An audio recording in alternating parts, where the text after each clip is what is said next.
Okay, how are you? I'm good, man. How are you? Good. Sure. So, how's the day? My day has been a lot. I've been studying, online learning, preparing for my exams. So yeah. No, I don't think we can hear them. Okay. So, like, how was your 2020? 2020. A lot. A lot happened this year. I mean, COVID-19 stopped us from doing a lot of things. My plans were like, oh my god, and it was so unexpected. Like, I don't know with like everyone else, but for me, I felt like the whole pandemic happened like it was just out of the blue, out of nowhere. No one could prepare for it. No, we're I really not thought ready. this was going to be a good year. We were not ready for this. Yeah. We should definitely do a complete do-over. So, but we can't. So yeah. How do you feel about the changes or everything? Changes. Okay, I think I'm a bit resistant to change. It takes time for me to like fully get on board with everything. Like, for example, online learning.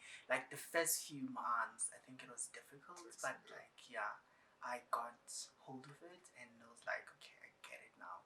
But it really takes time for me to really fully understand changes. What about the masks? The mask thing. Yeah. Now I understand it, but at first, man, like I used to forget it every time. So yeah. There's nothing you can do. Yeah. Okay, could you start with your name, surname, and your age? So my name is Innocent Madonsela. I am 26 years of age, and everyone calls me Miss Crawford. So yeah, I would love that. Yeah. So the purpose of the interview was to get your story, your coming out story. My coming out story. And your journey and how your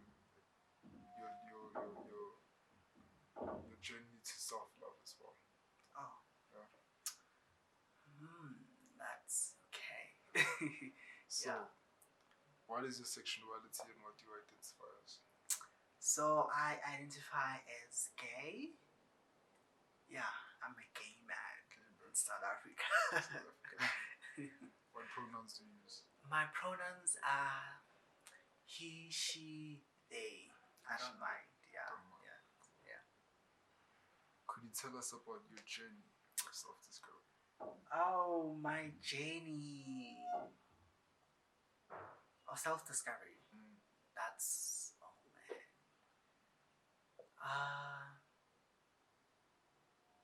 You want my coming out? Okay, we're gonna skip that part. Just let's no, let's cancel the whole self-discovery part. Yeah, it's complicated because it's a lot. It feels like an open-ended question. Like, yeah. Actually.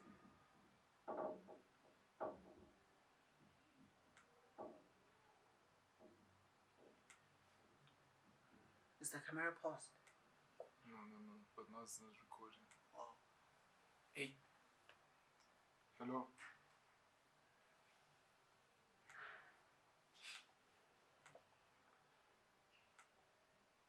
Okay, here we go.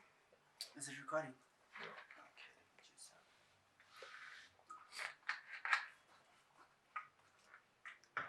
oh man, that footage that we did before. It was so good. That was so good.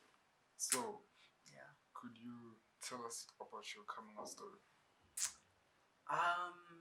My coming out story. I feel like sometimes in certain situations you feel compelled to come out, but like it's not a nice thing to do. Like sometimes it really feels unnecessary. I had to come out like 2 times with my mom. The first time I told her I was gay, she kind of like didn't understand. Yeah, I won't say in denial. That's what some people have said though. Like I just felt she didn't understand the first time I told her like, Mom, I'm gay.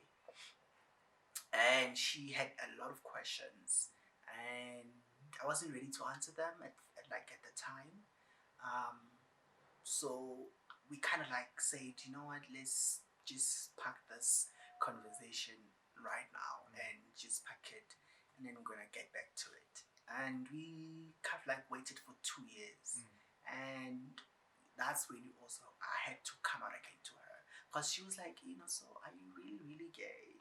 And she waited 2 years to do that again. So I was like, yeah, mom, I am, and we had a very long discussion about it.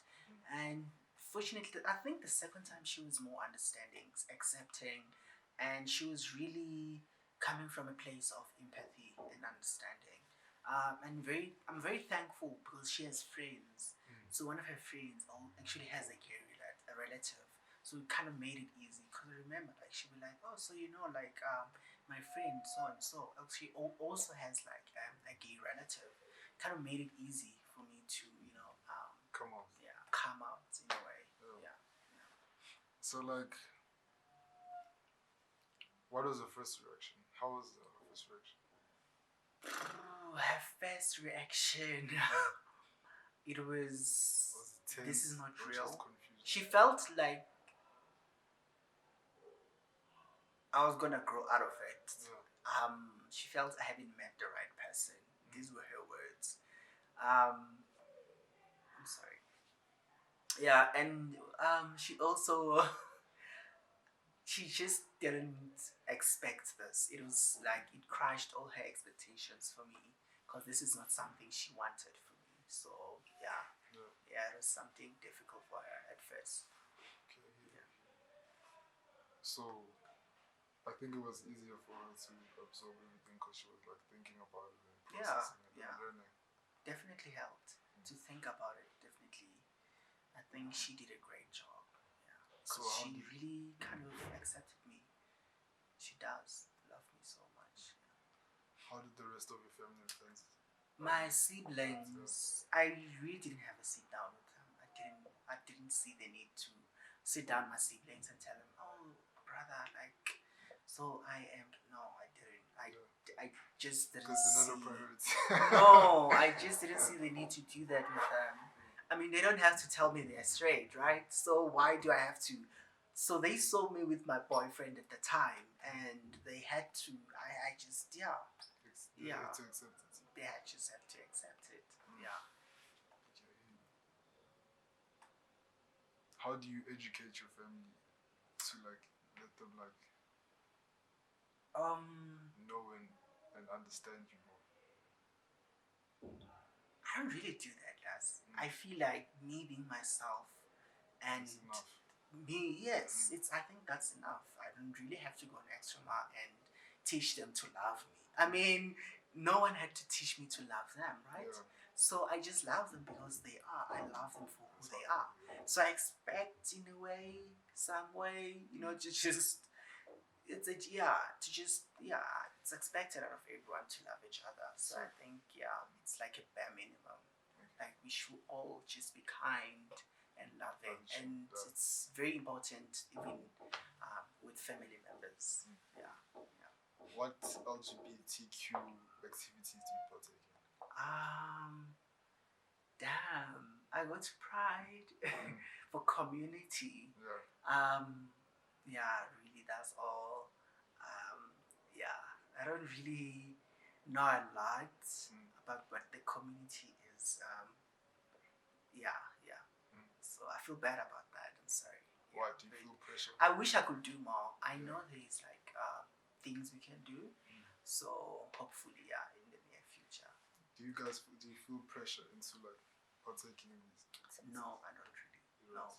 I think if you can and you have the time, you definitely should. Yeah. So I don't think there is pressure for anyone to be forced into doing anything. So it's just out of the goodness of your heart. Yeah.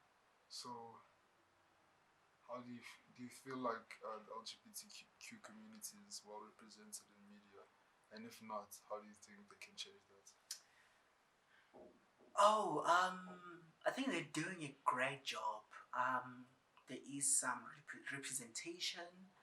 I, I think, I think we can still go like and do better. Like I don't know, I haven't seen a transgendered black character on television, like more especially like in Zanzi. I haven't seen one except of that character from Generations. I Since think. Jason. So we can no, that's like that's different. But we should definitely see more diversity because we're not just a monolith. Yeah. We are a diverse group of people, and we who live amongst other groups of people. So it will be interesting to see more of us being represented. And I think there's hope. Yeah. Because I feel like there's always steps. I feel like people are always trying to break in and trying to change. Yeah. First it was like maybe shows like Will and Grace, and then those small changes like Senzo and Jason and things like that. And then there was the first. But really though, like I'm a first Lesaskati Samanje, like late, no? I think like we should definitely break those barriers, break them for more talent to come up and for more stories to be told and for more work to be done. I think that's why like the whole activities and whatnot, it's still an ongoing thing. Yeah. Okay. So how was your experience? How was the peer pressure? Peer pressure. How did you cope with the peer pressure? Peer pressure from my friends, from community school, from like guys, high school was a long time ago. Yeah. So I was really like a quiet kid, very shy. So like really I was also from a very strict family, so that it was kind of difficult for me to to do anything like so in my coming out process I did experience a little bit of peer pressure, trying to fit in, trying to like please certain people who you maybe like really love a lot, like maybe your friends. It did happen, but like I think after my coming out process, it took me a lot to look deep within myself and to kind of like nurture that inner person and take care of him before like anything else. Because I mean, so it just really meant just taking care of myself and understanding myself before trying to please everyone else. So really, like peer pressure hasn't really played a part a lot in my life. Yeah, no. Okay. What are your thoughts? What are your thoughts on the social issues faced by the LGBTQ community? So I feel like we face a lot of issues, and I think like we can do a lot of change as a society. We need to start accepting each other, loving one another, and caring for each other. I mean, like just simply loving another human being for who they are and not expecting a lot, like trying to change them. It's really not fair. Like for example, things like corrective rape, like that's like so sad, like so difficult for people to have to live in a country where such things happen. We can definitely do better as a society. Yeah. It's an ongoing issue. The issues are still ongoing. It's still ongoing. Like we like there's a femicide going on. Yeah. There's a war against feminine bodies in South Africa. So we definitely can do a lot to fight these because I feel like they're a pandemic in a way. Yeah. Because it's really, really, really problematic. Yeah. Okay, so what is your closing statement, or what is your self-love statement? So to everyone that's watching, like learn to love yourself, understand who you are, go on a journey of self-discovery, and do not be afraid of all the emotions that you experience, and embrace them, and come out on the other side knowing who you are, and trying the best that you can to be the better version of yourself. Coming out is not something that you are forced to do. It's something that should be on your own terms when you feel that you can, and do it if you want to. And to everyone else, like our allies, our straight allies, we can do a great job in terms of breaking this whole normative thing that forces all of us to have to come out. So yeah, accepting everyone as they are and learning to just to be humans like everyone else. So yeah, Okay, thank you. sure. Thank you for this, and Yes. we thank you for the message, and we hope that your story impacts a lot of people. Thank you.